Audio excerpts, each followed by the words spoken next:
All right, guys, welcome to our next part of what I'm calling, sort of at the moment, the Terminator Total War podcast.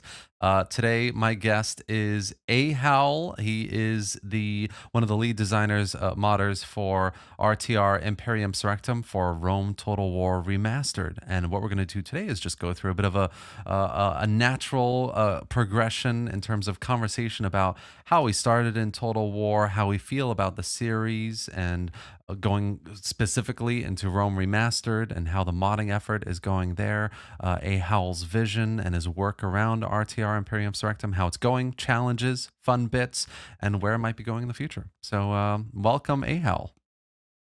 Hey man, thanks for having me. It's good to be here. I really enjoyed podcasts. I really enjoy long format convos. I think it's great that you're doing it.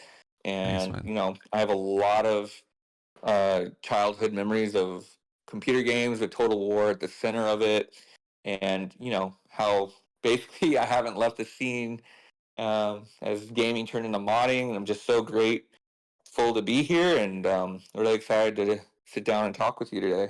Yeah, sounds good. Okay, so let's start with where we both began our journeys in Total War, and you can describe what your first Total War game was, how you felt about it, progressing to the next few games, and yeah, let's start with that.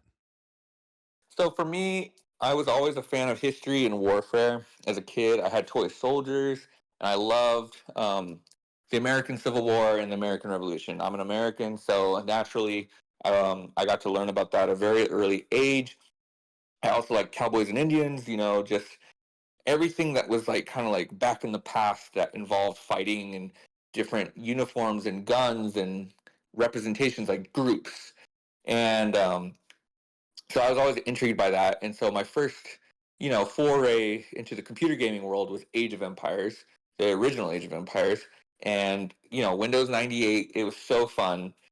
I love that Egyptian learning campaign.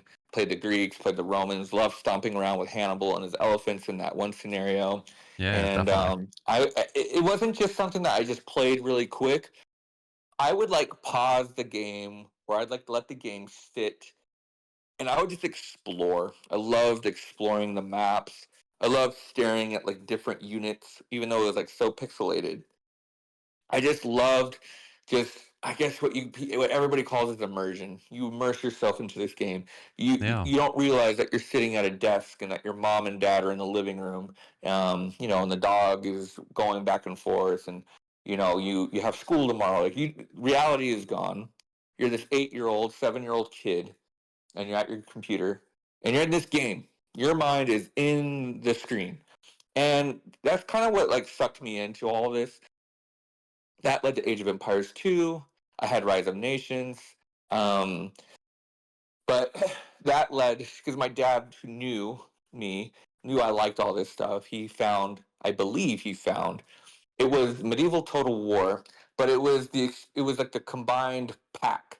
So I remember the box. It was the guy with the knight at the top, yeah. and it was the Viking at the bottom. So Oh, I yeah, got this yeah. game a couple years after it released, probably by the time the Viking expansion came out, Hmm. and that's what I started with. And I immediately fell in love with it. Um, love maps, and I love the little chess pieces on the map. But I really loved like the colors, the music, the theme, um, and the units like that kind of fold out sheet that came with the game that had like all the Oh, buildings, all the yeah. units. I would just pour over that every day when I wasn't playing it, or after playing it, or before playing it. I'm like, but you start learning things, right? You start learning things about what does this mean? Like, I remember there was this unit called a hovelar. It's like, what's a hovelar? It's like, who are the Almohads? What's Kiev? Like, I don't, these are things that I didn't pick up in Age of Empires. But then you kind of connect the dots with the things from Age of Empires to medieval Total War, and you're like, so you start compiling history, right, in your mind Mm. from computer games. And so from there, Rome Total War I got soon after. I believe I got that one when it first came out. And I remember the box where the top of the box you could flip it and it showed the Romans, and like the Carthaginians were sieging the Romans. You see the Roman general with his sword. leading the charge of his legions against these Carthaginian dudes. Or at the time, I didn't know what these white uniformed guys were. I just knew they were fighting the Romans. You put the game in, and it just plays that intro, and it's like, whoa, you know. And then the Yeah. menu music to the campaign, and then again, like you start exploring. I played Julii and I faced the Gauls. So I go online at school and I'm like in seventh grade, who's the Gauls? What is that? Yeah. And that's kind of how I got so into ancient history. It's like, and then you play like a Brutii campaign and you're like way in the east and you're facing Pontus. Like, as a kid, you're Yeah, yeah, like, yeah. what's this? Wikipedia. And at the time, Wikipedia had like nothing on Pontus. And you're like, this is so intriguing. Like, so it just kind of connected dots. And, I joined a history book club and I would order history books on like these factions and Oh, that's these really cool. regions just to learn more about them. And I would start um, doing that, and then I stumbled across mods at this time too. Like Rome Total Realism had its own Wikipedia page that blew my mind. My dad actually didn't let me get it because he was afraid it was going to be a virus because it was free. So back Right. then it was like, oh, it's free and you have to download it. That sounds like malware. And my dad wouldn't let me have it. So I was like begging him, please let me have it. And he wouldn't let me. Um, so I had to go to my uncle, which is his brother, during summer vacation, and he put it on his Mac. My flash, I had to go buy a flash drive. It was like $100. My grandma got it for me. Oh my god, Talk about that's exploiting amazing. your family members, right? Um, he put it in the MacBook. It was 2000. I remember it was 2006, and my uncle downloaded it from like whatever site. He put it on the flash drive, and then I took it with me because we were moving to Texas. And then when my dad would be asleep during the day because he worked night shift, I would sneak into the room and I would turn on the computer and I would try to like secretly install Rome Total Realism without him knowing it. Um, and I didn't know how to install it. So for 2 to 3 years, Oh it my god. sat there. It just sat there on a flash drive. That's And crazy. I would just play Medieval 2 or Rome Total War, and I would play, like, I love college football. American football. Yeah. And so I get sucked into console games too. So a few years go by. I'm like 16 at this point. I get my own PC, and then I kind of figure out how to download mods at school. And so I get my same flash drive. I get it. I re-download Rome Total Realism, and then I download Europa Barbarorum. But I download it on my parents' computer. Then just put it on my flash drive, and it's like, in my mind, I'm like, they'll never know. um, and that was my first experience with modding, and that's when I first came to the realization that, holy crap, like this game can be changed, and that's kind of how modding took off for me. But what about you? That's amazing. For me, I started with Shogun Total War. So my dad was a gamer. I remember when he built our first PC, and I was watching as a little kid watching this like computer being yeah constructed. And yeah, one of the first games basically we played was Shogun Total War. He was playing it and I was watching over his shoulder, and then eventually I started playing it as well alongside of a variety of other games, Lara Croft and Total Annihilation, some of the old Star Wars games, Duke Nukem. Yeah, and Shogun was just the game I kept coming back to, but I enjoyed it, but I definitely was much more of a fan of Medieval when it came out. It just kind of Right. elevated a lot of the battles, especially. It really made battling in Total War quite cool. The siege battles, the multi-layer, the artillery, everything. It was just a brilliant iteration. And yeah, like yourself, when Rome Total War came around and things were 3D all of a sudden, and the music and the units, the immersion, like you say, like a lot of my reason for why I was um so enamored by Total War as well is how immersive it is, how much of your imagination it starts capturing, and it goes wild, and you really start thinking about, I keep looking at the campaign like progression tracker, looking at all the factions and how they're doing from a economic, like the kind of comparison of everyone and who's been destroyed already, and like keeping track of empires being built and seeing the map and how they're all expanding, and then daydreaming about it. I'd go to school and start drawing these campaign maps of what's going on in my campaign at that time, showing my friends Yeah. like, hey, I'm playing this game, like this is how it's going, and they're like, wow, I need to play this game. It's just you're so right in that it was so imaginative, from Yes. a historical perspective, and it really ignited this fire for people who enjoyed it in that way to explore more and search more about what all these factions were, and how amazing it was. Yeah. um Well, for you with drawing maps of your strategy, it was yeah, different for me. I would do something similar, but it wasn't about playing the game. For me, it was how do I get Age of Empires, Rise of Nations, Empires, Dawn of the Modern World, Medieval Total War, and Rome Total War? How do I combine all these into one grandmaster computer game? And yeah, I would tell my mom and dad, I want to make my own computer game. I'm like 10. that's awesome. It's like, so like you were daydreaming about playing, I was daydreaming about creating. And That's really cool. like I remember the Age of Empires campaign, Age of Empires 2, you had the Conquerors campaign, it was El Cid. And I would obsess over El Cid campaign, but what I do is like how can I combine all the scenarios into one big scenario where everything's happening at the same time. And it's like instead of level after level, it's like one giant map. Now in today's day and age, you could do Mhm. that. You could do that back then. So it's like I would try to make my own scenarios, but like I'm just a kid and I couldn't figure it out. There's no guide. And I would just get frustrated and I'd quit. But I would just daydream and daydream and daydream. You could Yeah, ask my mother. I would have notebooks on notebooks on notebooks of lists, plans, ideas. Um, that's you amazing. know, how do I get Age of Empires 2 and medieval because they're both medieval era? How do I combine them into a different game? So how can I get like ages but like turns to like go like and as a kid you can't really figure it out because you're limited in resources and you're still growing. But like I said, modding kind of just when I found out you could mod, I think that's the first mod I ever did is I just made the factions all factions playable, and I played as like Macedon. Remember Macedon? You couldn't play it.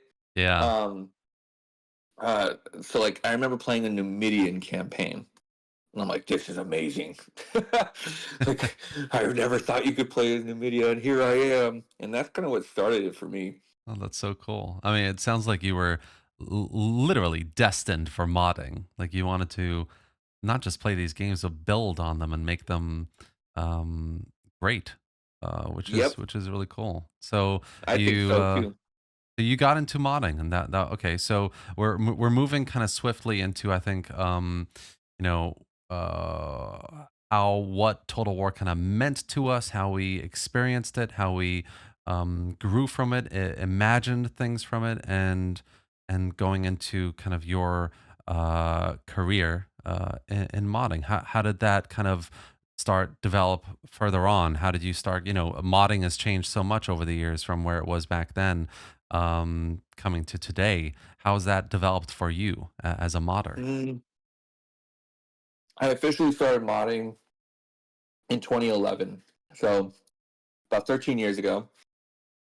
And oh, I had just gotten my laptop to go to college, and I got internet.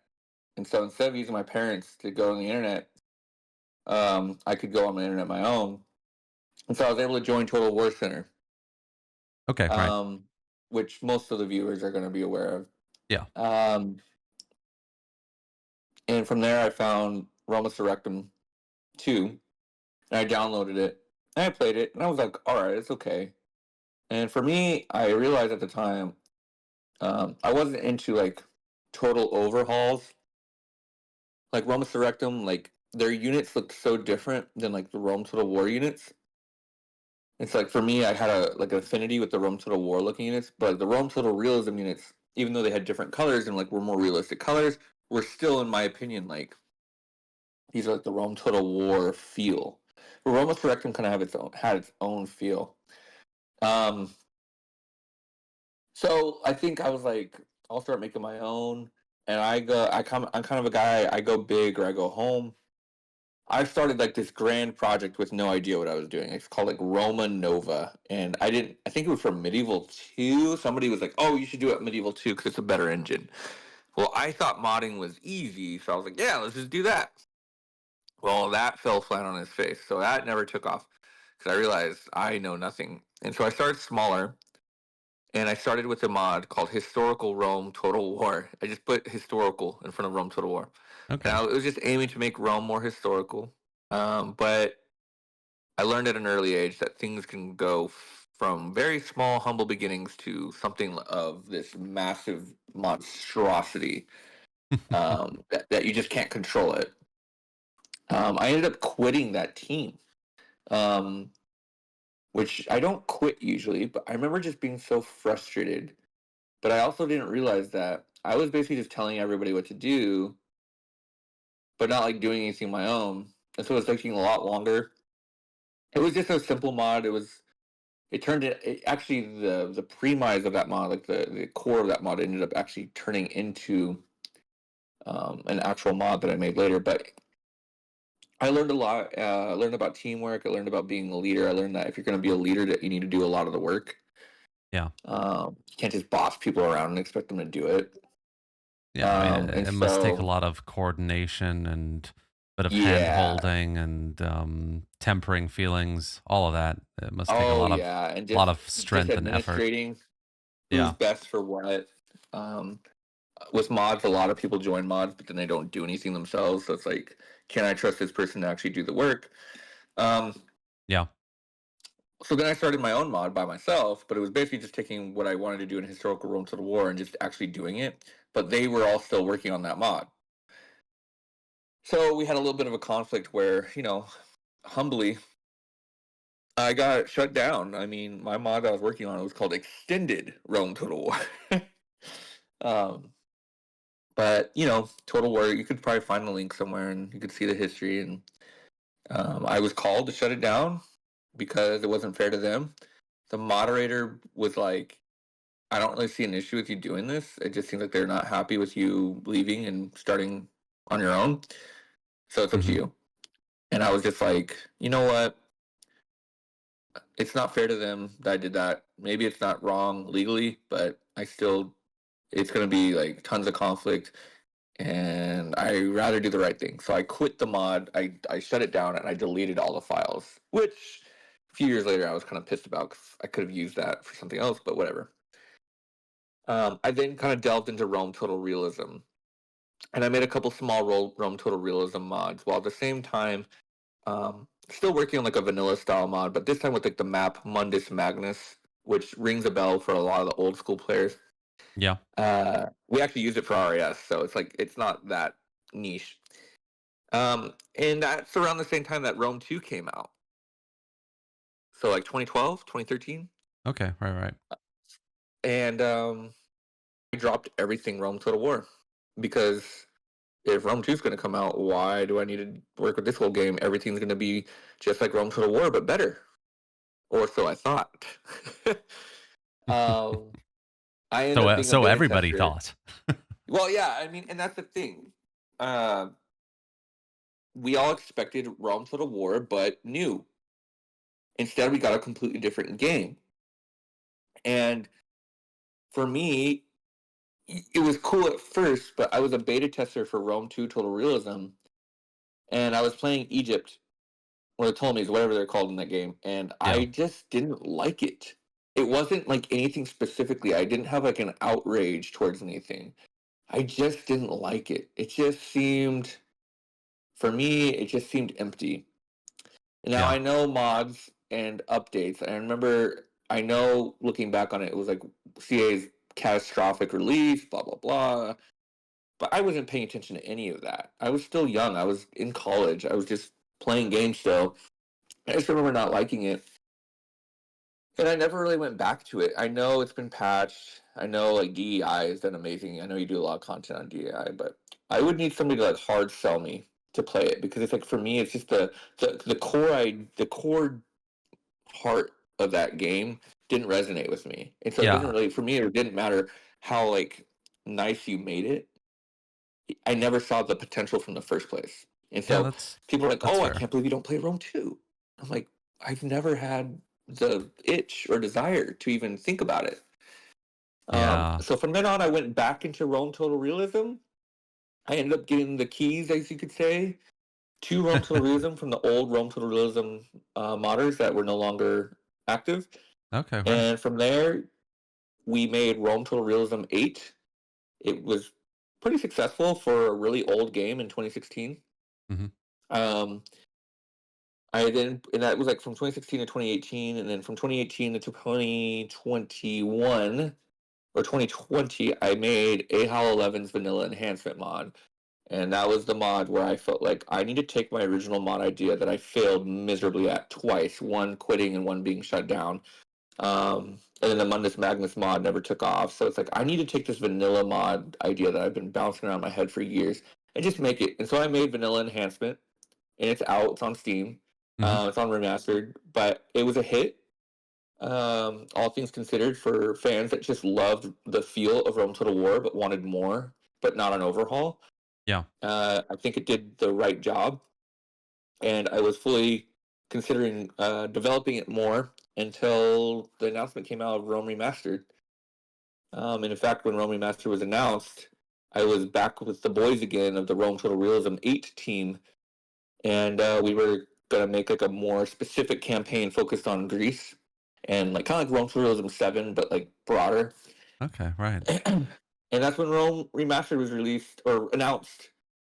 And I guess kind of the rest is history that most people who have followed your channel and kind of been updated with the mod, they kind of know what's happened. But Yeah. yeah, that's kind of like my modding history or my modding background.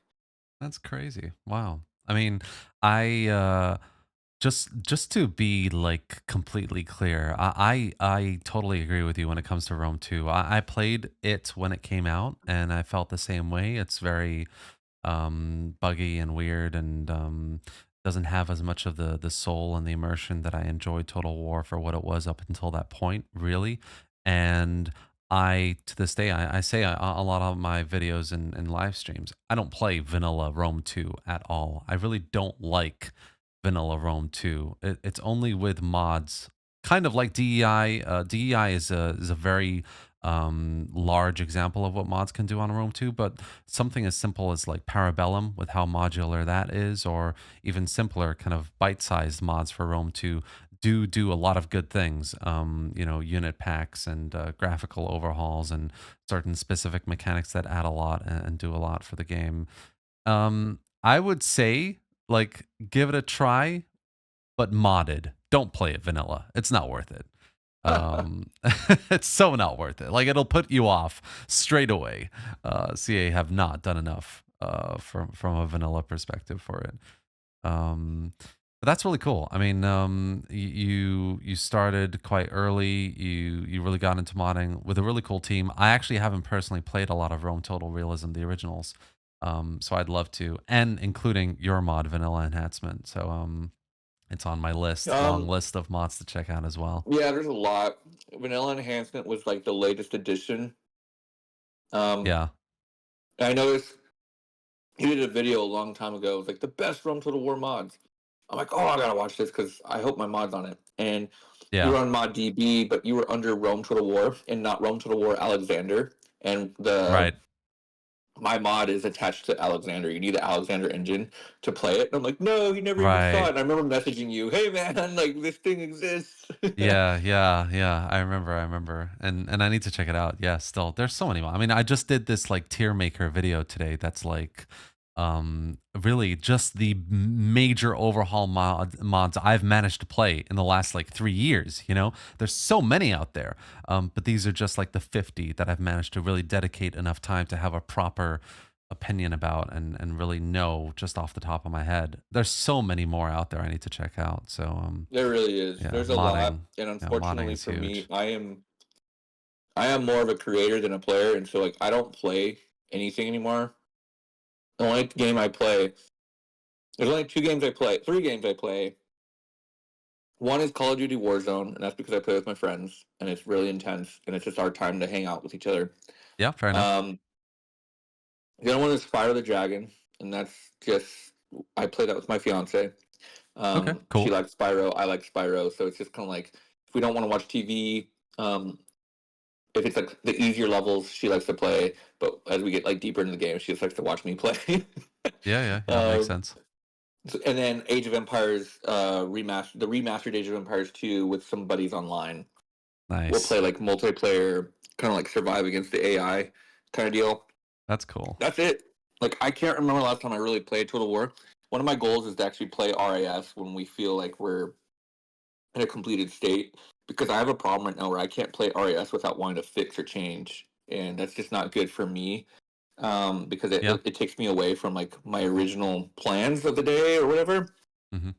So it's like if I try to play a campaign, I can't go more than a few turns, and I'm like, oh, I gotta do this. Oh, I need to change this. Oh, I need to talk to the team about this. And it's like I just shut it down before it can even begin. Yeah, that's fair. I can see how that can be a bit of a problem. You start making lists in your head of everything that you need to do, and then before you know it, you're not actually playing. You're just critiquing the work that you've done so far with it, I imagine. Mm-hmm. Um, Yep, and well, I'm a let's. list guy, very Yeah. list oriented. Yeah, yeah, I'm the same. I'm the same. I totally get it. Well, okay, let's shift towards RTR Imperium Surrectum then. So you know, we know where it's come from so far, you know, the massive map that it is right now, the kinds of factions that you can play and what state they're all in. How's it been? You know, how's it been the kind of journey modding Rome remastered?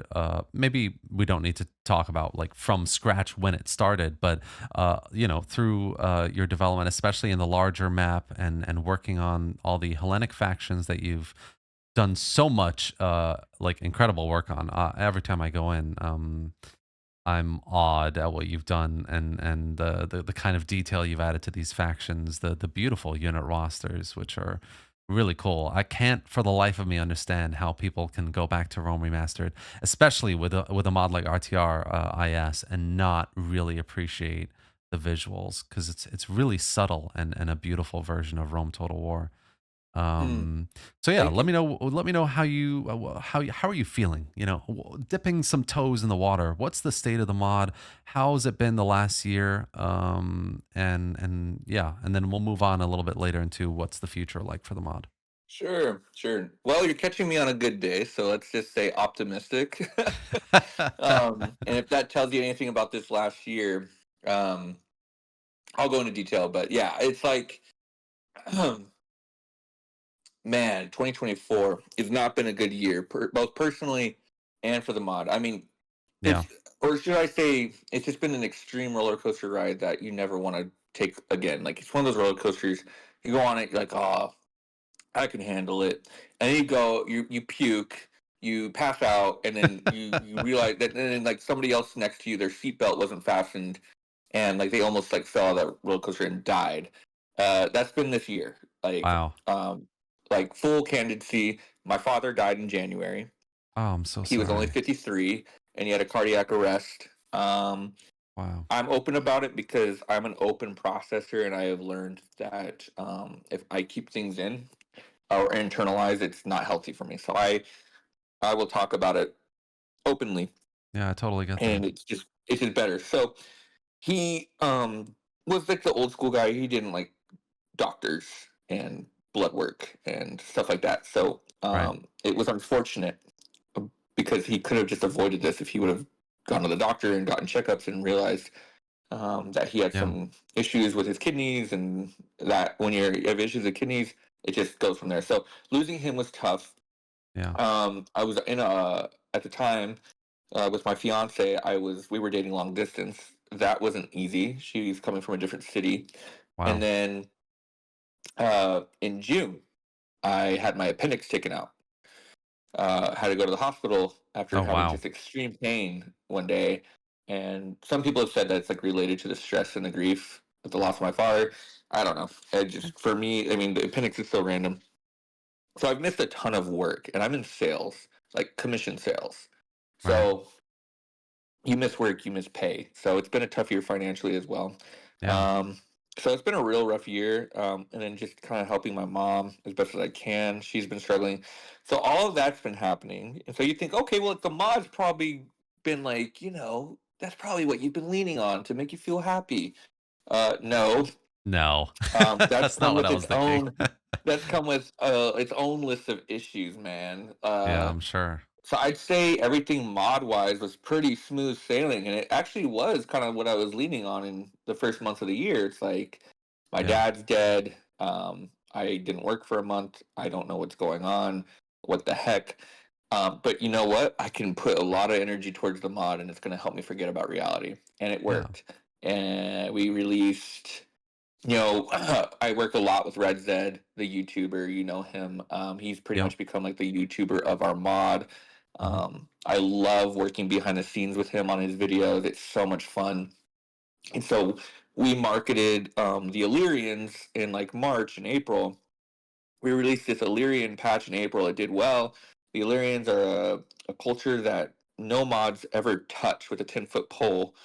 And we went all in on them. Like we got these crazy resources, archaeology, all credit to Jottle, our historian, who just went all in on them and developed them. And so we were thinking like, okay, this is like just look, guys, we've done the Greeks, we've done the Thracians, we've done the Illyrians now. All we've learned so much from modding. When we hit the Romans, we're gonna hit them big, and just think about like the Celts. So you're like all the different cultures and how like in depth and how many factions and all these cities. And then we started getting these reports that hey, I can't get past 375 turns and I can't load the save. Like what? Never heard of that issue before. What is that? And And alarm bells start ringing, like, well, for one of our modders, yes, Jorloff. right. Me, I chose to play the ignore it game. Okay. I'm like, you know what, dude? Like, it's not that bad. We'll be okay. So I Yeah. kind of just ignored it, and then June hits, and that's when I get my appendix taken out. So I'm laid up at home for a couple weeks, and I was researching Anatolia because in my mind, hey, we've done all the Greeks, the Thracians, the Illyrians so well. The Anatolians are like halfway done, and I don't like that. So we need to finish the Anatolians before we go to Rome. That was like my rule. Hey guys, no Rome until Anatolians are done. And dude, I was literally in June and July researching all of Anatolia for more cities to add. Like we were gonna pack Anatolia with more cities Wow. because we didn't see an issue. We understood there were siege fest concerns. We understood there were some people that didn't like it. But our whole premise was just like, you know what? People don't like anything that's new. And it's just gonna take some time and they'll adjust to it and they'll like it. And some people actually did kind of come around to it. And then we had like our niche core base that just loved it. So for us, we're just like, they'll be fine. They'll come around to it. But then things just started clicking. I guess the whole save corruption issue wasn't going away. And as the last patch was out, more and more people who were playing longer campaigns kept coming, like, hey, my campaign's broken, my campaign's broken. And Jorloff was like furiously just trying to fix it.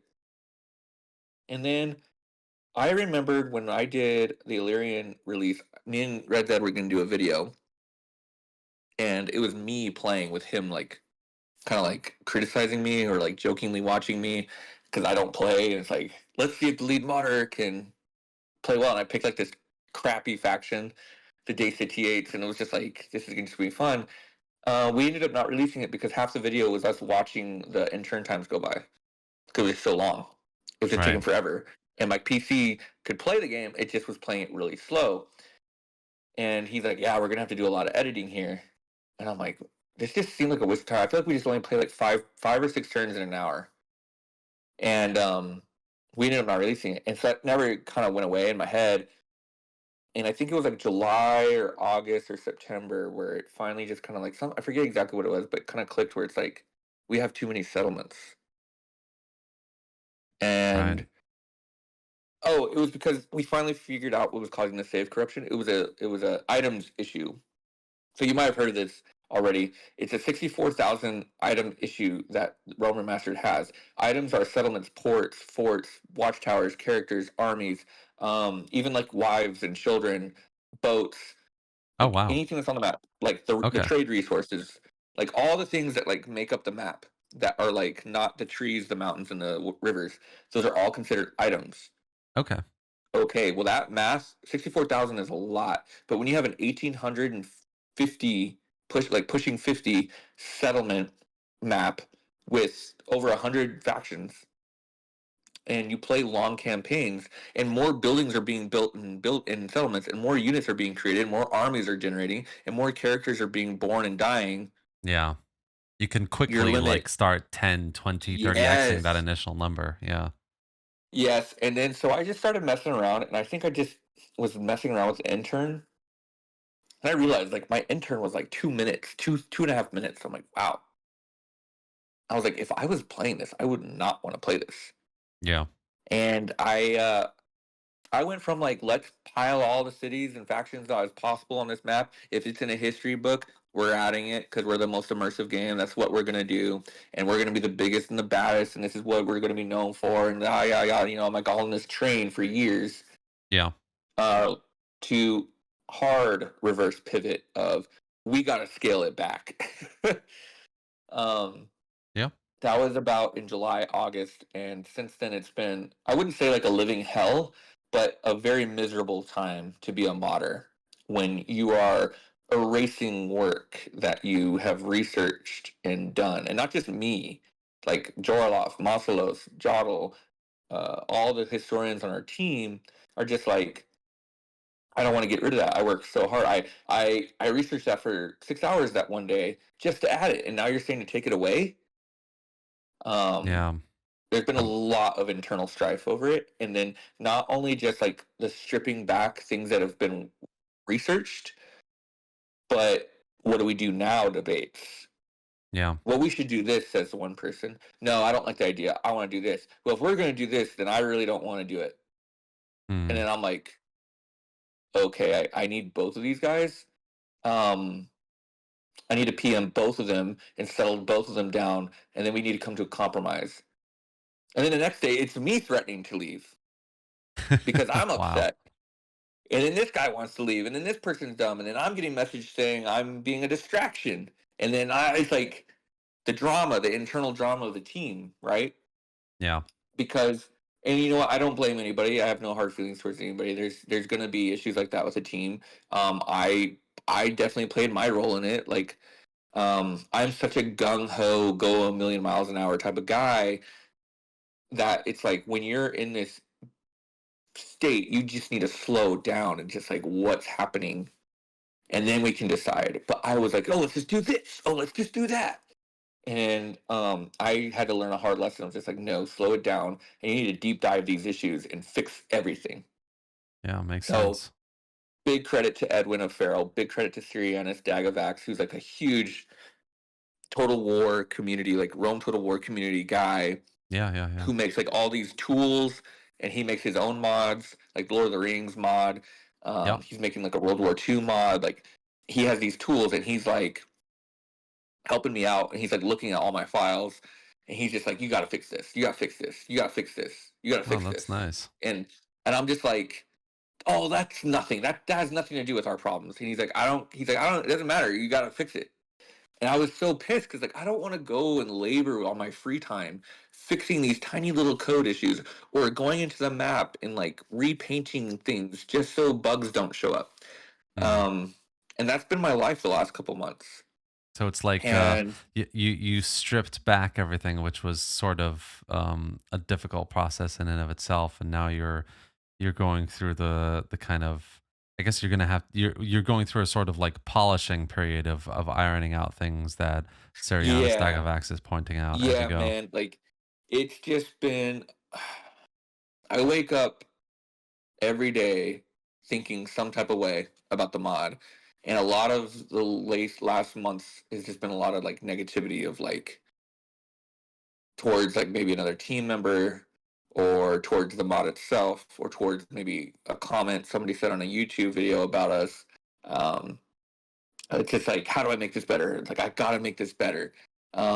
We have to do this. I am like determined to reverse this thing and get it to where it needs to be, all the while like trying to drag my teammates who were happy with the way it was and just wanted subtle fixes. I was on the train of we need a complete like overhaul almost. We need to like really scale this back because we have so much stuff left to add and do. Like if we just do subtle like scale backs, we're gonna have to do it again and again and again and again. And it's just Yeah. gonna drive everybody crazy. So like we just gotta do this big, huge thing. And I caught a lot of flack, I caught a lot of heat. Not a lot of people were happy. And then there is guys from the team that are like, oh yeah, finally, I've been waiting for this. And I'm like, where what? Like, so now you have two camps in the same team. There was a day about 2, 3 months ago, we almost split into two teams. Wow.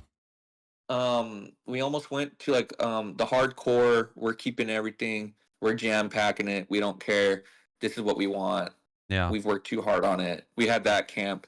We also had the camp of like, nah, we need to scale this back to like the way it used to be in like 050, where we didn't even have 1,000 regions and we only need to have these many factions and we need to focus just more on the lightness of it. Hmm. And I'm like, I was torn. I wanted both. um I wanted all the content with the lightness for performance, and we ended up coming to the compromise. I mean, I did not want the team to split at all. Yeah. And around the same time, I almost quit and left, like retired, and just I would have came back and just modded on my own something else. Yeah. I Wow. was talked out of that. Um, Well, that's good. and then fortunately, we just finally, as a team, after many votes and discussions and exhaustion and frustration, just finally came to the let's settle between 1,200 and 1,300. We There was a vote. There was a few people that wanted just 1,000, but we Yeah. ultimately decided, hey, let's start with 1,200 to 1,300 regions, and then we'll just go take it from there. And so, what I can tell you now is we also decided that I was going to lead a prototype version of the mod, of the map, and I was going to cut regions on my own with the advice of our historians.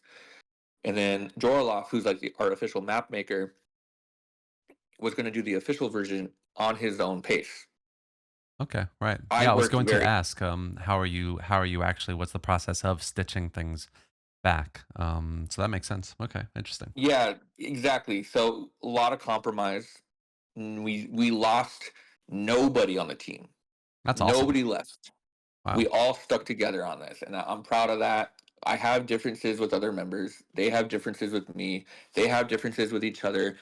None of that matters. We understand that. We know we're not going to agree on everything. We all have different visions for what RAS should be. The beauty Yeah. of it all is that we can come together and understand that we do have something in common, that we want RAS to be like the best like representation of this time period for a mod.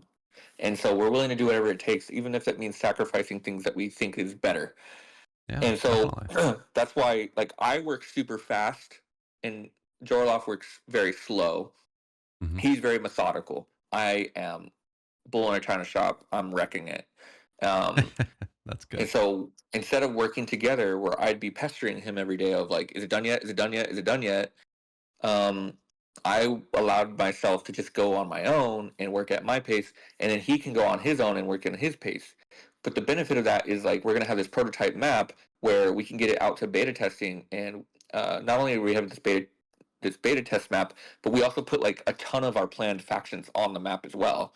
And we really stress tested the engine. Like we really like what can the game handle Yeah. as That far as was, like RAM usage, intern times, and yeah. save corruptions. And I can proudly say, as of just yesterday, um, so today's December 12th, yesterday was 11th. As of December 11th, 2024, we ran my prototype map is virtually complete. It's not final, obviously. That's why prototype, but it's virtually complete. Yeah. We did a stress test. It does from about 40 seconds per turn on a higher end PC to about a minute 20 on like a mid tier PC. I consider mine a mid tier. Who knows? Maybe it's even a low tier. So we would say between 40 to a minute 30 in turn times for like over 200 factions on the map. That's Like, awesome. or like 180 with a bunch of them emergent. So that's a lot of content, and it only sucks up like 30 seconds or 40 to minute 30 Of your per end turn turn time, time.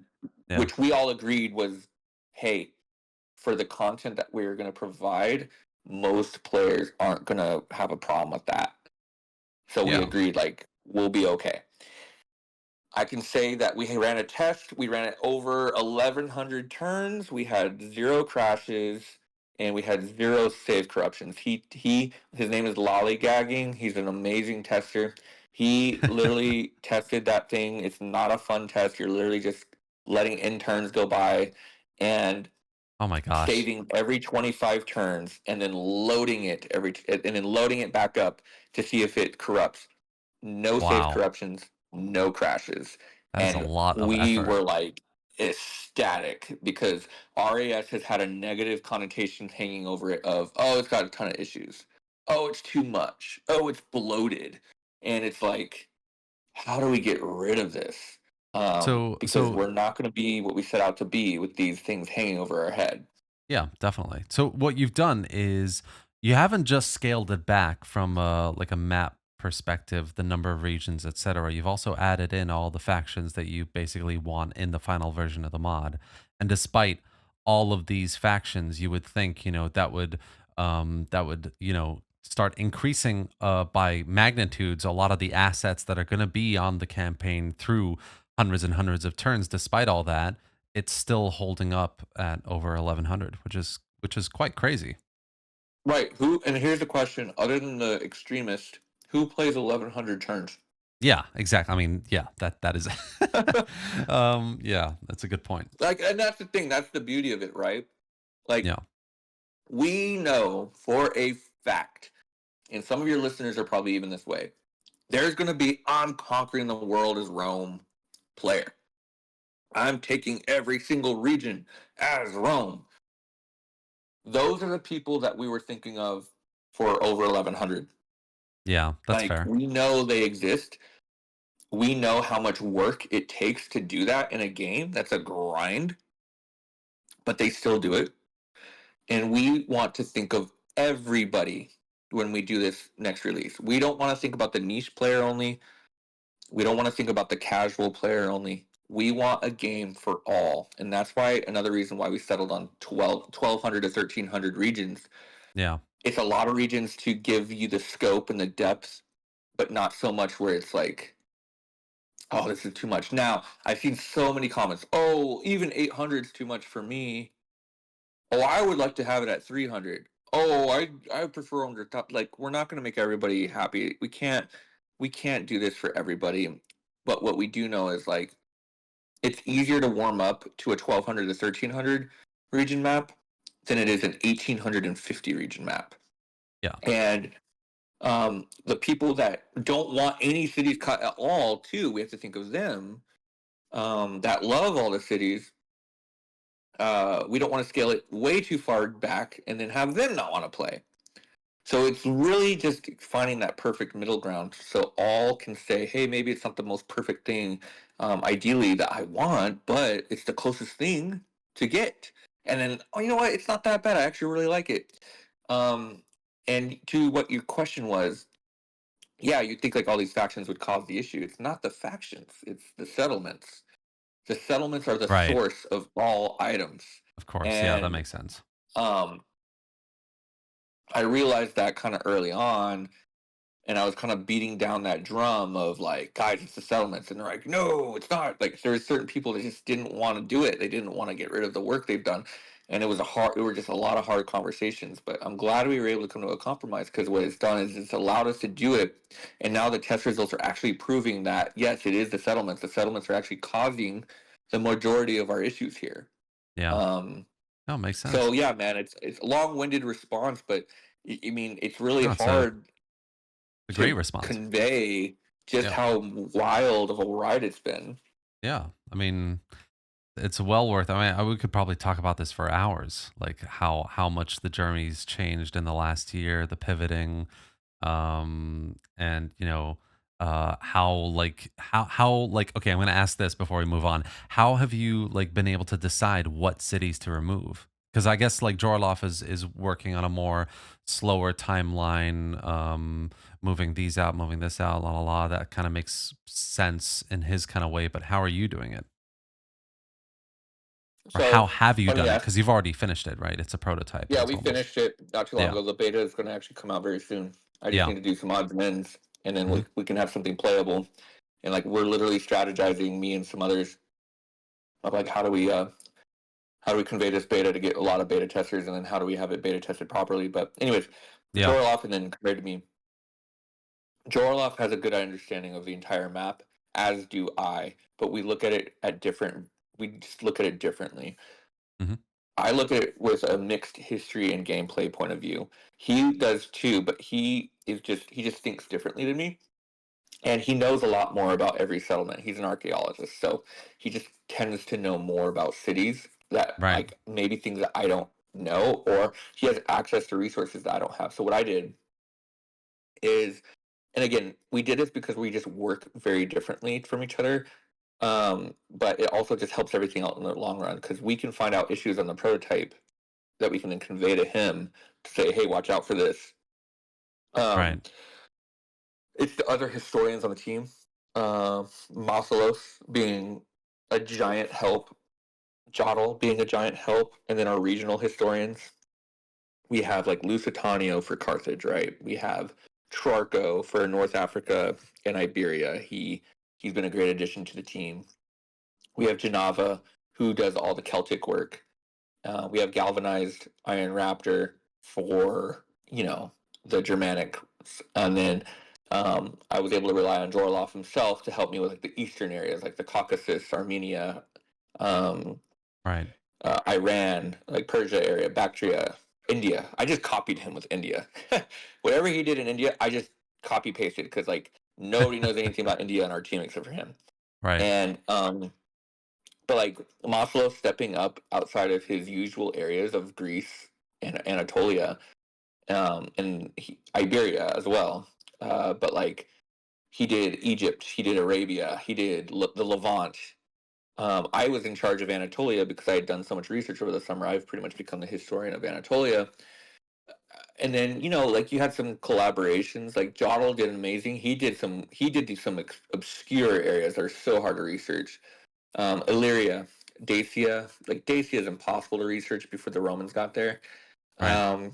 And then he did Italy. So it was just a collaborative effort.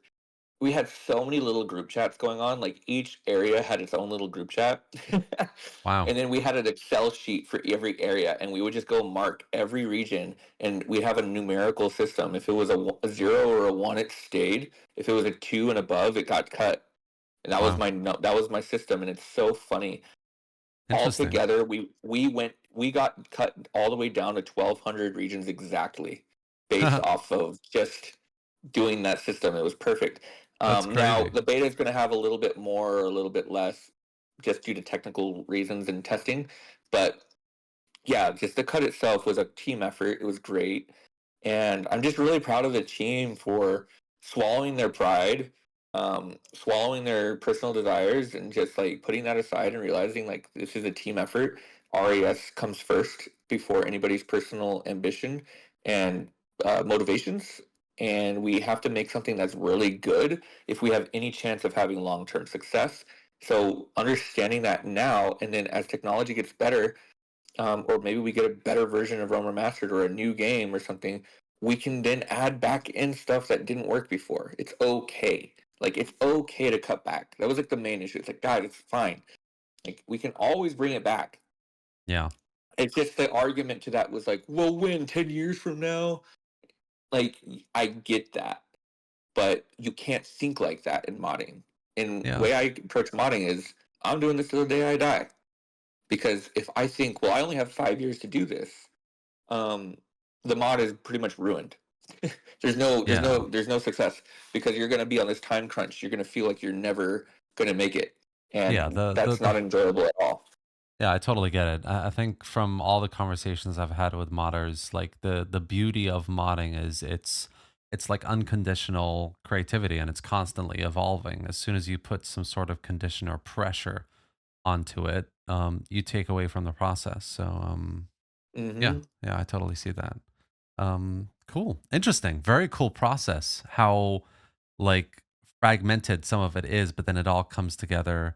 Um, and a lot of your direction and yeah, it just sounds like you've had to be very strong, not just for yourself, but others to keep it together and keep it moving towards a vision that everyone agrees with, and like that balancing act Yes. like you said of having the gameplay and the design and everything that makes sense from a historical and a gameplay perspective, fun, perspective, balancing that with a variety of different players, whether it's people who are here for the 1800 region or people who want it much smaller, people who want this or that. Like you guys are you're creating one of the biggest mods I think for Total War, and so you're capturing a lot of different people and different play styles, but you will equally put off a lot of people as well that don't fit the bill. And I think what you're doing is um,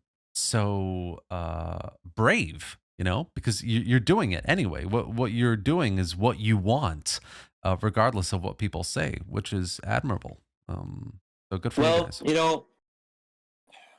you you look at the comments that people will be making videos. Like, I remember 1800 region announcement video. I think you might have done one. I think Yeah, Red yeah, I Zed did. definitely Yeah. did one. Mhm. And there's a lot of like, wow, this is going to be great. There's like, oh, it's too much. And I read it like in that voice. Oh, it's too much. Like just like this hotty toddy. Um, I would never play that. Right. And it hurts because like we just did a ton of work to do this, and you guys are like, nope. Um, but then realizing that, yeah, we did get a little over ambitious there. But how were we supposed to know? Like, we were told unlimited. And I'm not saying it's Farrell's fault. I'm not saying Farrell lied to us. I Yeah. don't think Farrell thought we were going to take it that far. That doesn't sound like they knew. Yeah. No, I mean, Rome Total War, the max you could do is 200 regions. Yeah. So they're probably like, oh, they'll probably just do like 500 or something. Like, no, we did 18. um, Yeah. and so it's like, we didn't even expect to do it. And I have to be humble and just say it's my fault that we got that way. We were at a happy 964 when we did 050. Red Zed was doing this awesome Seleucid Let's Play. Yeah, And, yeah, I remember. you Yeah. know, it was a big map, but it wasn't like, it was full of cities, but not like it became. And I had possession of the Barrington Atlas, and the Barrington Atlas has every single Greco-Roman foundation in the in the known world. Wow. And I like to jam pack from my days as a kid. Well, what's this? Well, what's that? And you Yeah, yeah, Wikipedia it, definitely. or you have to buy a book just to read about it, and then you're like, guys, we got to add this, and that just happened over and over and over, and Yeah. we just kept adding and adding and adding, and it became a thing of we have to represent everybody on the map. Mhm. Um, without knowledge of what limitations there could be. So genuinely sorry. Like I genuinely am sorry for going to that length of taking my team down that road, that deep dark road, only to then be like, well, we gotta turn back and go up the hill. Like Yeah. and they're just like looking at me like, oh my god, like we just did all this and now you're saying like wipe it clean. Um I think I you'll look definitely back. I think you'll look back, and I think the whole team will probably look back in a couple of years and realize you had to have gone through this. Like it was a positive thing to have gone through, It constructive at it the end of the was. I day. mean, feeling the way I feel today, based off what we saw yesterday, it's like, yeah, here we go, baby, we're back. Like that's the way it feels right now. Nice. But also it's the feeling of what else could go wrong. So let's be cautiously optimistic going forward with everything that we do. Yeah, of course. Um, And so it's like I am just so grateful to them for sticking together with me. There was multiple times where I felt that they could easily just kind of band together and boot me off the island, kind of deal, or like Sure. maroon me on an island. Right. Uh, there's multiple times where it's like maybe I'm just not cut to lead. Um, I have a temper, and debates can turn into like blowups with me, Mhm. and like their patience to understand that this is just how a howl is. It's never personal. It's just he gets a little crazy at times. Um, their patience with that, their understanding, their willingness to follow me, even though they may not like me that day. Uh, yeah, it was not easy, man. Like a lot of soul searching, a lot of reflection, and on top of that, going through all the personal stuff I was telling you about. It's just been a year, and it's Yeah. still going. Like there's still little debates here and there. We're still trying to figure out. We still have 27 factions to figure out. Yeah. And I think we're gonna put that off until the new year. But it's like testing will only show. But it's like, what are we gonna do with these 27 factions? And then the new kind of like no conversation is: are there any factions that we have added that maybe we need to take back? And Okay, it's right. like uh-oh, well, the guy that made the faction symbol, the guy that did the history for the starting characters, the guy that set up their balance of the starting armies, it's like they're all looking at me and like, don't do it. Oh, man, that's a But lot at of the same pressure. time, it's Yeah. like but then there's other people who are like, that should have never been put in the first place. So it's like, here we go again. Like Wow. it's just but it's funny because if we were all just like kumbaya, happy go lucky, holding hands this whole time, RES would probably be the shittiest mod out there, and we wouldn't have this conversation right now. It would just be sucky because everybody would just be appeasing everybody, and nothing would like get done. No artistic freedom would be had, and nobody would have an opinion, and it would just be like blah. Yeah, So 100%. I welcome that. I'm so thankful that we can just speak our minds to each other and argue and debate, because what happens is like iron sharpens iron and you get a sharper sword. So Yeah. it's you get a better product. The people get a better product because of all the passionate debates that we get into. That Yeah, where I need exactly. to step away for a day because this guy's driving me crazy, kind of stuff. Like, Yeah, yeah, exactly. You guys care about what you're making. That's the difference, because you hmm care so much, and you care about what you've created. You care about the vision. The conflict is just as necessary as the creativity. Um, Difference of opinion makes the whole greater. So hmm I totally see that, and yeah, okay. So we're sort of moving kind of in the last like 15 minutes here, 10 minutes of the conversation towards, how are things working on from now on? What is the next kind of update gonna kind of shape up to be? You mentioned obviously the prototype map that you've just finished. And that's going to be a beta that's going to be tested first and added to over the next few updates as well. Yeah. How do you see, I guess, basically just open ended, how do you see the mod kind of developing and moving forward over the next year?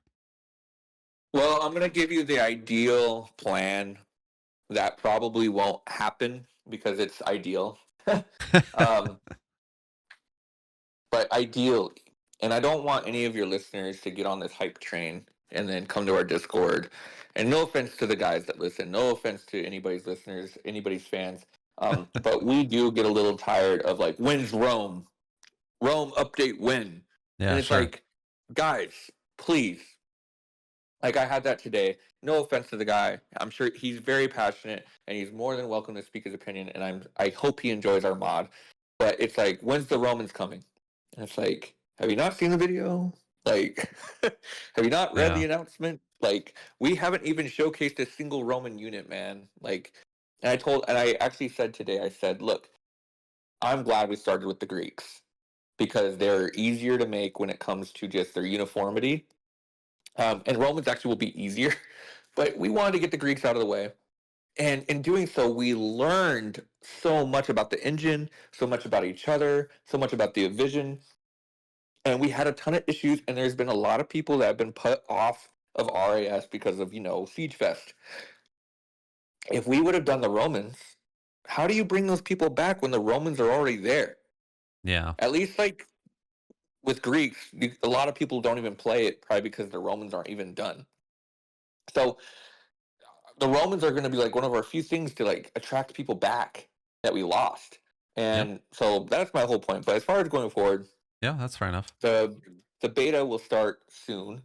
I'm going to be Red Zed and I were talking before you and I even got on, and like we were kind of like pre-planning our next video. Okay. We did a beta video, or we did an update video last month in November where I kind of first announced all the issues we've been facing. Um, and then, I think next week we're putting out another video that's basically going to be about the beta. And it's going to be a time for us to showcase this prototype map and just kind of show people like this is what it looks like with all the factions on it. And it'll be kind of cool. And then, like, from there, our goal is to really just build on that prototype beta and allow Jorloff the time to work on the official map and to just get everything clean on the official map. From there, when Jorloff can declare, hey, like the official map is clean, this is good, I am happy with it, it is bug free, I ran it through the tests, I ran it through the tools, it's good, I will then be like, all right, where are we at with the prototype? Let's get the content that we know is solid, like good stuff, like factions, buildings, resources, scripts, traits, whatever it is that we put in, and we're just going to transfer that to the official map, and then we'll kind of have like the more official beta going, and from there it's just fleshing things out, man. It's like we want, for the longest time we've had this like playable area of Greece, Illyria, Thrace, and Anatolia, but like you try to play in Gaul, and you're just basically conquering copy paste settlements because nothing's been developed there. Yeah. We want a developed map because we have far less regions. We have 600 plus less regions, so we can breathe a little easier when it comes to balance work. We want the rest of the map to be balanced. Now, I want to be perfectly clear: the same factions that were remastered in the previous version are going to be the same factions remastered in the next version, save for this. You got a handful of Anatolian and Greek factions like Pontus, Cappadocia, Bosporans, and then some minor ones like the Cilicians and the Paphlagonians. They're going to be remastered too. So anybody that likes the Pontus campaign, go for it. You like the Bosporan kingdom, go for it. Mhm. And then we're going to have the Romans. So that's the big, big news. Like Romans are coming, like legions, Hastati, Marius, Trajan, Caesar. Those types of legions, they're all going to be in. All the auxilia are going to be in. That's going to be a lot of work. Yeah, I The imagine. good Yeah. news is they're very uniform to each other. Segmentata versus Lorica, whatever, Hamada. Like I'm not good at the technical terms, but it's in Blender, it's not hard for our 3D artists to swap out materials. So we should be able to pump out units at a good rate. And another big news is a new building system. And this is something that's kind of ready for first beta. It's just a few tweaks away from seeing a beta, which will probably be the next beta or the beta after. It's think about this. So for every trade resource in the game, imagine if there was a building for it. But imagine if you had three trade resources in one region, and it was kind of like temples where like you can only prioritize one of those trade resources for your region. So what it does is like it takes Right. away the sameness of a Rome Total War campaign of like every region just feels the same. Every city is destined to hit huge city. Everything's going to be overpopulated. I am building the same buildings in every region. It just becomes like this like click game. Like you're just clicking buildings everywhere. Yeah. Um, Yeah. Now it's a strategy game where you have to decide what am I going to build in this region, and we're going to start with the economy. So we have refined current resources.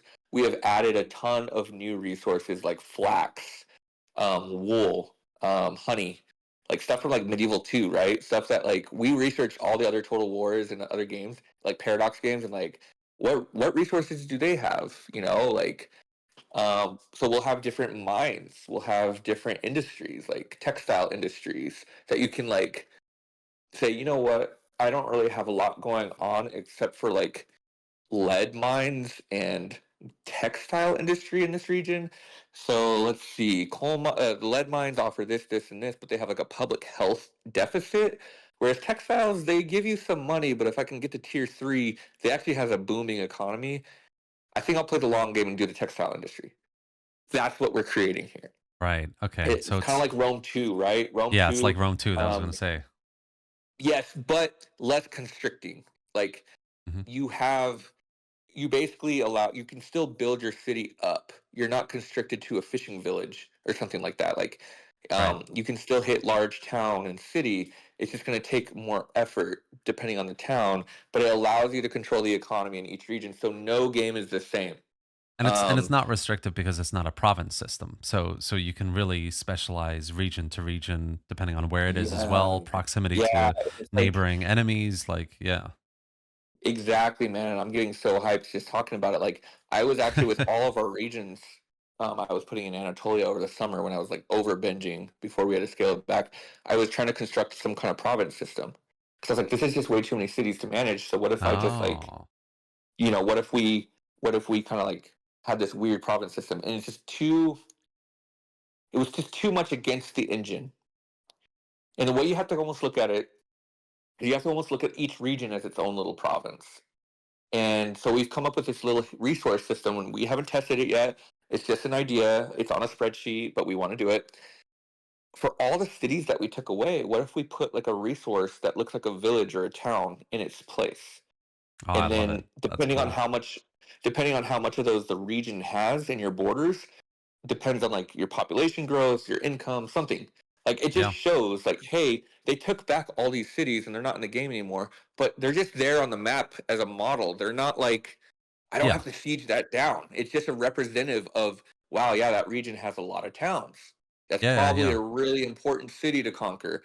Whereas, wow, this region is huge and it has like one town other than like the city that's in it.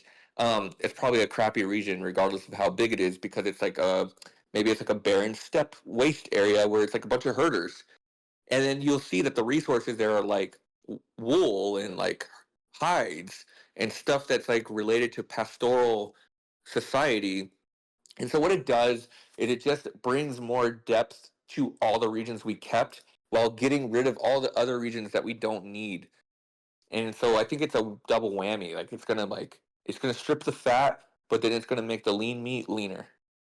Yeah, makes sense. Have you ever played just like on that in terms of cosmetic sort of assets on the campaign that add a bit of life to each region? Have you ever played like Sardoms or it's the first mod that came to my mind because the Sardoms campaign on Medieval 2 is it's a custom campaign map obviously, but they've added so much like there's a fort here, you can't besiege it, but it just represents a fort that was there historically. There's these cities that look very different to the cities over on this side. Like it sounds to me a lot like that. I don't know if you know what I've I'm heard talking of about. it. I've seen screenshots and I've seen like I haven't actually watched any videos, but I've seen like video titles as I scroll through YouTube.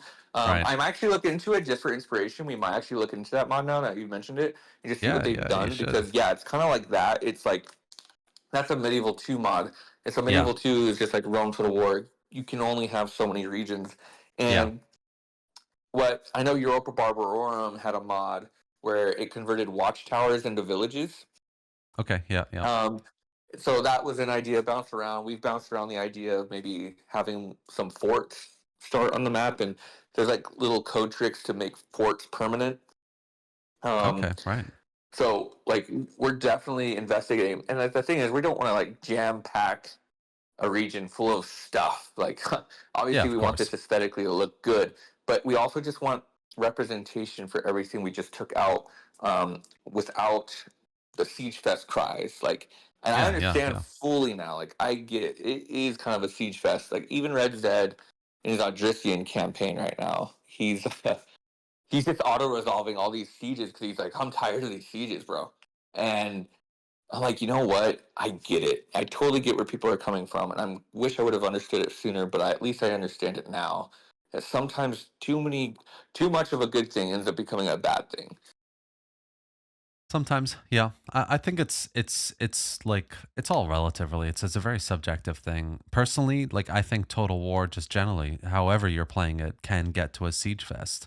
So the fact that you've got a map that is so condensed in terms of the content going on and how every other battle, really, or almost every battle, is a siege. It to me, the way I played it, it was just a different way of playing Total War. It was sort of making the usual sort of Total War siege vest that can happen very quickly in an average vanilla Total War game, and making it its own interesting experience. Kind of, I guess, the way I played it. Yeah, Um, no, that's good. plus, It's a good way to do it. I think I've heard a lot of people say it's not about the fact that it's a siege, it's the fact that it's the battle maps are the same battle map over and over again. right? Um, so I mean, people's like, oh, if you just made all the sieges different, like if you could customize all the city models, first of all, That's a massive amount of work. that's an area of modding that I don't know if I ever want to touch because I have heard nothing but people that have tried it and are like, yeah, it's impossible. Or you basically just break pathfinding, and the Yeah, pathfinding isn't even that good to start with in Rome Total War. yeah, Um, and the other one is just like we don't have enough information on the majority of our cities to even do that. yeah, So like we know that a lot of these cities existed. We know a lot of them that were part of historic sieges, but we don't know the street plans or what buildings were inside. So it's tough, man. Like it's that's the thing about Rome Total War modding is you got what you got and you just got to be happy with it. yeah, Um, but I will say a lot of people may not know this. My team knows this of me. RAS is not the end goal for me. Like RAS, my goal is to play RAS into, um, if you want to talk way down the future, right? Um, my goal is for RAS to become its own computer game, or for RAS to inspire a company, whether it be CA or some other indie company or somebody that buys CA or something, to be able to see RAS and see the success it's had, post Romans and maybe Celts, and maybe we have some alternative campaigns that are different time periods, like Caesar, right? Can you imagine once the Romans are done and we have like a Caesar and Gaul campaign, like how like amazing would that be with like the way the graphics look and the way all Romans would be done? Oh, yeah, be amazing. yeah, Like a definitely. Paris of Epirus campaign. Holy crap. And Uh it would like make like Caesar and Gaul. It would make Gaul feel like a proper rich area, versus the Caesar yeah, and Gaul DLC you have in Rome 2, which is like pretty quick. It's not very dense. So I can really imagine you guys doing an insane piece of work with all that. with the 255 faction limits, and then you just kind of like make a really in-depth Gaul map.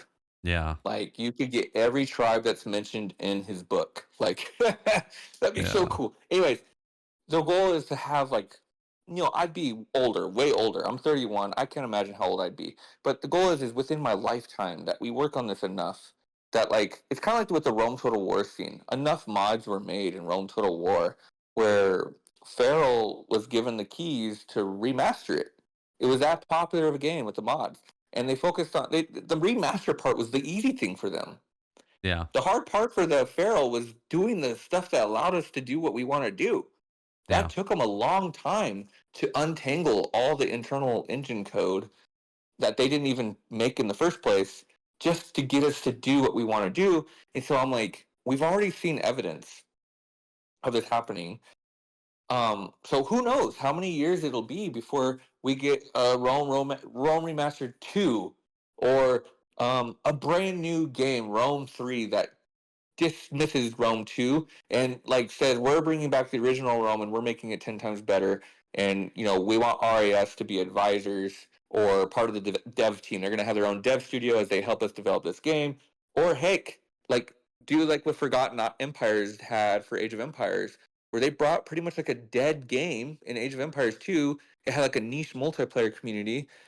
They brought it back with Age of Empires HD. They had the Forgotten campaigns with it. And then Forgotten Empires, a group of modders, just got the keys to the castle and was able to remake Age of Empires 2. And now they're pumping out DLCs multiple times a year. That's the inspiration. Yeah. They did it. Why can't we? Oh, well, Total War is a different type of engine. It blah blah blah blah blah. It doesn't have the popularity. It doesn't have the multiplayer. There's a lot of like negative, like, oh, you can't do that. And it's like, well, try me. I got nothing better to do. I've got my life pretty much set as a salesman, getting married. I'll have some kids. So my spare time, as much as I can spare, is going to be to work on this because we all have a passion in life. And this And is if your you don't pursue passion. your passions in life, then what are you living for? Yeah, definitely. So that's kind of like the end game goal, like decades from now. Who knows? Like it's maybe could just be a pipe dream and maybe I never lived to see it happen, but maybe somebody else can pick it up and do it. I don't know, but just taking the soul and the spirit of what Rome Total War is and just building off of it, which was never done. Medieval 2 did, and it's like, oh, if we could get some of those mechanics from Medieval 2 into Rome Total War, oh my god, like the population pool. Yeah. Like we want that so badly for recruitment. Like, oh my Mm. gosh, it would just make recruitment so much more immersive. If you could say like you can only get 2 Triarii, but you can recruit 4 Velites because of the way the population's. Oh man, that would be so cool because you could represent like nobility and stuff. Um, but you can see where I'm taking this. Like, if somebody were just to invest in it instead of putting out the same warscape and shit over and over and over again, it would get CA or Total War, whoever made it, it would boom. It would be an amazing game. And I guess one of the things is I don't pay attention enough. You do. I don't pay enough attention to the Warscape games and like the news surrounding CA and Total War. Like, haven't they thought of this? Like, it's not that like genius of an idea. It seems like it's pretty common sense. So that's gonna have to be a question I have for you. It's like, what do you think is keeping somebody from like going back to the roots and like just doing what was working and just doing what everybody expected to be made when Rome 2 came out? Yeah, I think a lot of people will answer it this way, and I tend to agree. It's that they found new success, basically. We might not really enjoy the newer games all that much, but plenty of thousands going into hundreds and maybe even millions of people who've bought these games do. So they have like and I do agree. I think with this sentiment, they're a new kind of company. The games that they developed are not the same kind of games that are Rome Medieval 2, these older titles. So um, I don't know. I mean, I like to think that there are devs in there who still play these games and they know what the older games are like. So there's potential for the company or at least a small segment of it to like a studio, like for example, Sophia, that kind of smaller. Um, dedicated focus studio to go back and say, hey, listen, we did Rome and Rome Remastered was relatively enjoyed by the player base, and RTRIS is a very large effort that inspired us, and we'd like to do a newer iteration of these older games that are far more developed, more mechanically improved, and can lead to even more possibilities from a modding perspective as well. It wouldn't be, I think, too much investment, too much effort on the part of the company. um, I just think a lot of it is clouded by especially execs and higher ups basically looking through the lens of the success that they've gotten from the Warhammer games, from Three Kingdoms. I think that's where a lot of this money's going into, pouring into. They've kind of moved on, unless something like I described happens, which is possible. I would hope so, man, and I would hope to be a part of it. I've always told Edwin Farrell, I'm like, man, you don't even have to pay me anything. I'll keep leading the charge, like. And he did say that development, like if you go on the other side of the wall between modder and developers, he said it's a different game entirely, and he said I don't even know if you'd enjoy it, Yeah, but like I'd be willing to try it if I knew what the goal was. I've been approached by game like developers. I've been approached to make indie games. yeah, Um, and each time it's like it doesn't fit the bill for what like my vision is. Yeah. I My think vision that's the is to thing. Like when we were starting this conversation, one of the things you said that was really, really, I think, kind of almost themes the this like episode of the podcast is as a modder, you are creative. You are constantly every effort, energy, through the vision that you have and the vision that is collectively agreed on by your team, moving towards an unconditional process of like making that a reality, right? And I yeah. guess like the other side of it, the other side of the wall, being a developer is it's not unconditional. It's so conditional. The creativity is it's suppressed and focused and molded. It's not like fluid. It's not a clay dough that you're playing with every day. Suddenly it's this it's this narrowed shape that you constantly are constricted by, I guess is the way I see it. Yeah, I say it too. You're constricted by a budget. You're constricted by being an employer. You're Yeah. constricted by your the executives, and you're constricted by the CEO. You're constricted by stakeholders if you're that big of a company. Yeah. You're constricted by corporate world. You're constricted by society at that point. I mean, you're just a business. You're just Yeah. a business that's trying to make money. And I think sometimes the pressure to be there's too much pressure to just be creative.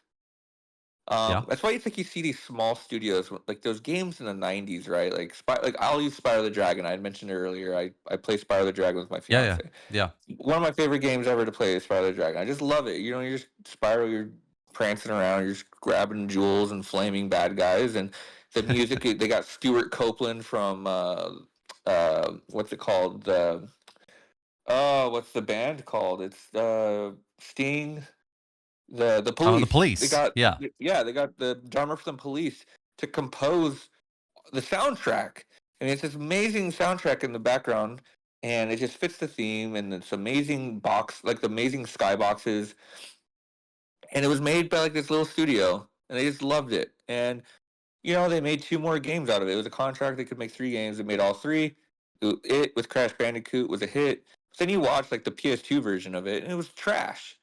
It was like not even made correctly, right? There's like all kinds of bugs. Like if you watch any reviews on the Spyro for PS2, it's like terrible. And then it just went downhill. And Spyro became like forgotten, and people just went to the PS1 versions. And it wasn't until like the remastered version came out that it like gained popularity again.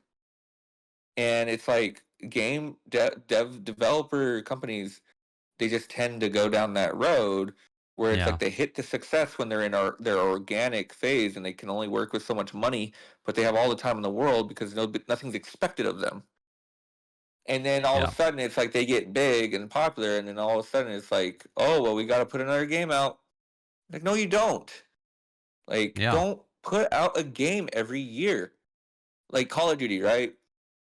Um, I love Call of Duty Warzone. It's a great game. I played with my friends weekly, multiple times a week. I played yesterday. We didn't win a single game. We were frustrated. We got destroyed by this like team of professionals that somehow was in our lobby. I don't know, but they just eviscerated us. And you know what? It's okay. We still had a ton of fun, but we are like not new to Call of Duty, but we're just enjoying Warzone for what it is. And like, but you watch these videos, you go on YouTube, and there's all these videos of Call of Duty just like super negative.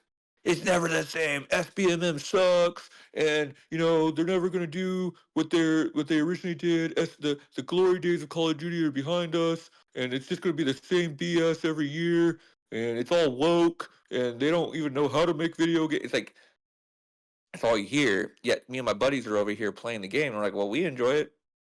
And I think it's the same thing with like what you're saying about Total War. It's like people that like were there at the beginning are like, what happened to you? You are a shell of yourself. But then people who are just being introduced, like, oh, I like Ancient Egypt. I'll pick up this game. Oh, this game is so fun. I like Pharaoh Total War. And it's like we're looking at him like, bro, like you don't even know what this is, what they're capable of. This is like 10% of what they could probably do if they didn't Yeah. make a game every year. It's like Yeah. it's I see it. Like I understand it, and that's why it's like it would require.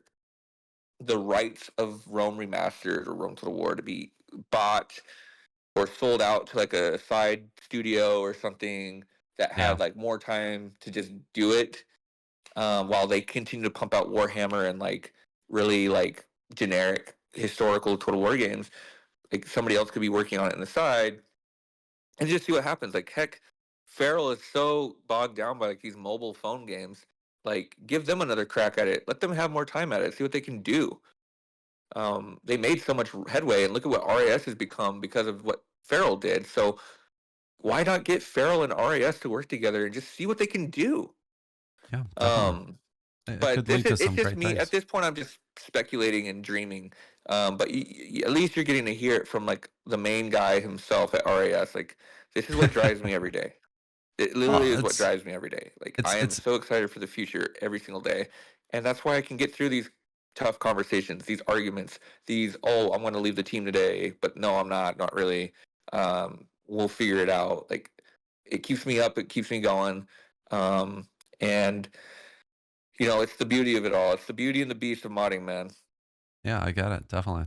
Well, I think it's always better to have that sort of drive and ambition and vision that you're willing to sacrifice for, and then have a team that compromises for each other to keep to that vision, and keep working to it, and and all despite everything else that's going on, that all how the games have been developing from CA, and yeah, like I think you guys are doing great work. So yeah, I I think appreciate that, that's man. I appreciate you having me on the show. yeah, of course, man. Absolutely. It's been a real pleasure to talk to you, to talk about RTR Imperium Surrectum, your experience of Total War and modding, our kind of conversations around the limitations of what you've been through, the challenges, and how the team's coming together, where it's going to next. Yeah, I've really enjoyed it, and I really hope for the best for you and for the mod, and I'm keeping my eye out. It's going to be very interesting. Yeah, definitely do so. And just for you and your listeners, you asked what was next, and I kind of gave a vague answer, but specifically what's next is like, lots of content. And when I say lots of content, lots of betas. There's going to be an open beta soon. We're going to make an announcement on our Discord. And Red Zed, and I know like you and I have talked, there's going to be words. The word is going to be spread publicly, consistently. Red Zed and I have a ton of videos planned.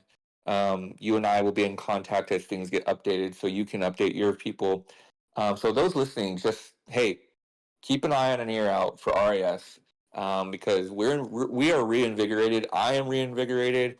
The worst is, I think, behind us. I think I only feel good about what's about to come. And I really do think that the year of 2025, I have no idea if that's going to be when we release the next release. I cannot promise anything, but what I can say is we're going to have a lot of content to share with you all.